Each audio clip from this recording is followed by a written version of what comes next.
On the morning of September 11, 2001, 19 men armed with box cutters directed by a man on dialysis in a cave fortress halfway around the world using a satellite phone and a laptop directed the most sophisticated penetration of the most heavily defended airspace in the world, overpowering the passengers and the military combat-trained pilots on 4 commercial aircraft before flying those planes wildly off course for over an hour without being molested by a single fighter interceptor.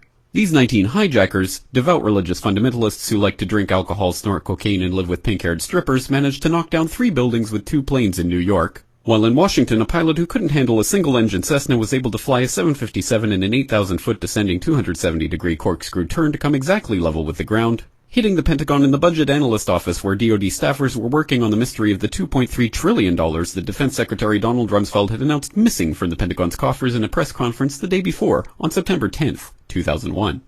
Luckily, the news anchors knew who did it within minutes. Osama bin Laden. The pundits knew within hours. Osama bin Laden. The administration knew within the day. Terrorists who committed these acts and those who harbor them. And the evidence literally fell into the FBI's lap. That a hijacker's passport was found blocks from the World Trade Center crash site, if you can believe that. But for some reason, a bunch of crazy conspiracy theorists demanded an investigation into the greatest attack on American soil in history. That investigation was delayed, underfunded, set up to fail, a conflict of interest, and a cover-up from start to finish. It was based on testimony extracted through torture, the records of which were destroyed. It failed to mention the existence of WTC-7, Able Danger, P-TECH, Sibel Edmonds, OBL and the CIA, and the drills of hijacked aircraft being flown into buildings that were being simulated at the precise same time that those events were actually happening. It was lied to by the Pentagon, the CIA, the Bush administration, and as for Bush and Cheney, well, no one knows what they told it because they testified in secret, off the record, not under oath, and behind closed doors. It didn't bother to look at who funded the attacks because that question is ultimately of little practical significance. Still, the 9/11 Commission did brilliantly answering all of the questions the public had, except most of the victims' family members' questions, and pinned blame on all the people responsible, although no one so much as lost their job, determining the attacks were failure of imagination. Because Nobody in our government, at least, and I don't think the prior government that could envision flying airplanes into buildings. Except the Pentagon, FEMA, NORAD, and the NRO.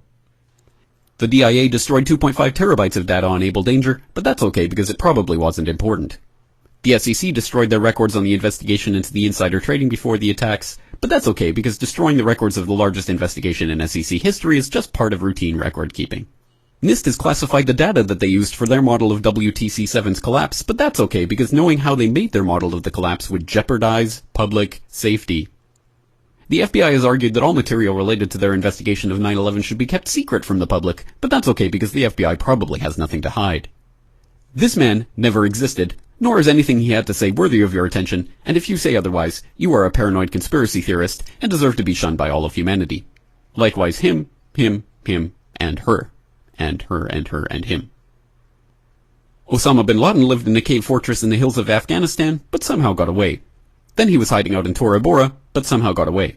Then he lived in Abbottabad for years, taunting the most comprehensive intelligence dragnet employing the most sophisticated technology in the history of the world for a decade, releasing video after video with complete impunity and getting younger and younger as he did so, before finally being found in a daring SEAL team raid which wasn't recorded on video, in which he didn't resist or use his wife as a human shield, and in which these crack special forces operatives panicked and killed this unarmed man, supposedly the best source of intelligence about those dastardly terrorists on the entire planet.